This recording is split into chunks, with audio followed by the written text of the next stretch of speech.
Hello and greetings to all. We have been discussing a lot about ACCA and today we are going to basically talk about the ACCA course structure and try to understand and clear your doubts also.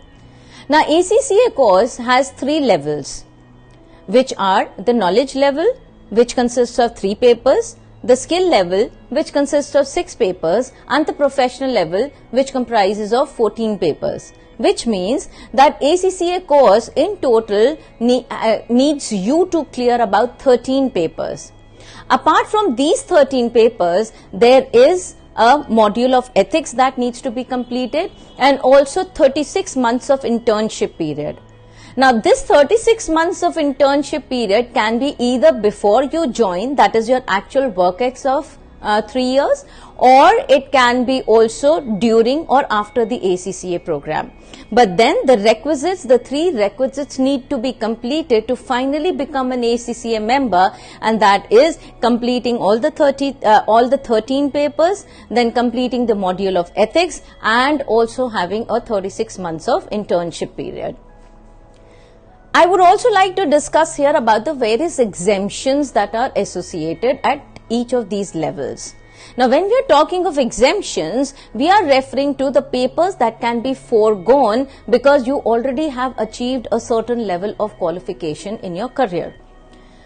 The beauty of ACCA course is that you can begin right after 10th. So the moment you decide that in 11th standard that you need to pick up on commerce as a subject, you can begin your professional journey of the ACCA course. Now when in 10th, after 10th, when you join the ACCA course in 11th, again you don't have to give an entrance exam and you can directly appear for paper 1, that is business technology of level 1, that is the knowledge level. Now suppose you are a graduate, that is a BCom, then in that case the exemptions that you can get is that of 4 papers, which means that out of 13 papers you don't need to give the first 4 papers and you need to only appear for the rest of the 9 papers. Now there are many CA aspirants who have completed their IPCC or maybe CA final group 1 or group 2. They also get an exemption, and their exemptions range from 4 papers to sometimes even 6 papers, depending upon the papers that they have cleared in their IPCC and CA final group 1 or group 2. And for CAs, ACCA has given a huge benefit, that is they only have to appear for 4 papers. So they get an exemption of 9 papers, just 4 papers, and after 4 papers they are a certified ACCA professional because they've already completed their internship period of 36 months and they have to complete another module of ethics. That is it. Now when we talk of the 3 levels, you might be asking that what these 3 levels consist of. The knowledge level consists of 3 papers as said, and these 3 papers are business technology, management accounting and financial accounting. There are 6 papers at the skill level, which is your corporate business law, then performance management, taxation, financial reporting, audit and assurance and financial management. When you come to the 3rd level, that is your professional level, then there are 2 papers which are your compulsory essential papers, and they are strategic business learning, that is SBL, and strategic business reporting, that is SBR. Apart from that, you need to select any 2 out of the 4, which means that out of advanced financial management, advanced performance management, advanced taxation and advanced audit and assurance, out of these 4, you need to collect and select only 2, which makes 4 papers for the professional level and 13 papers in total.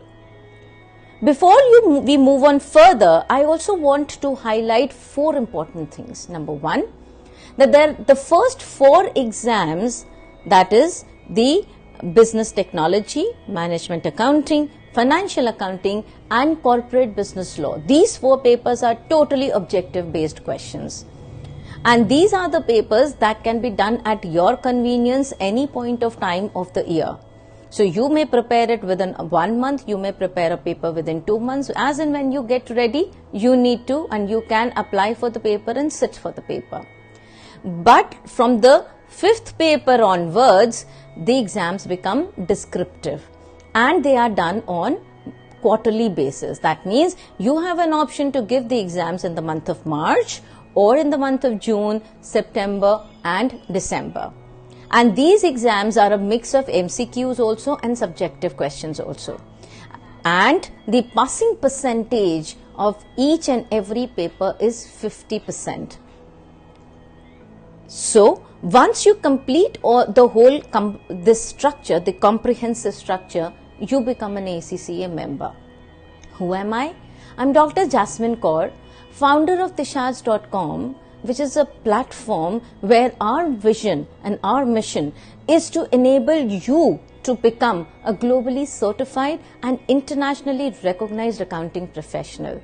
We know you have lots and lots of queries and questions in your mind regarding ACCA course, and I would love that if you can comment underneath this regarding your questions. Our team is specifically going to come and resolve all your questions and all your queries. Don't hesitate.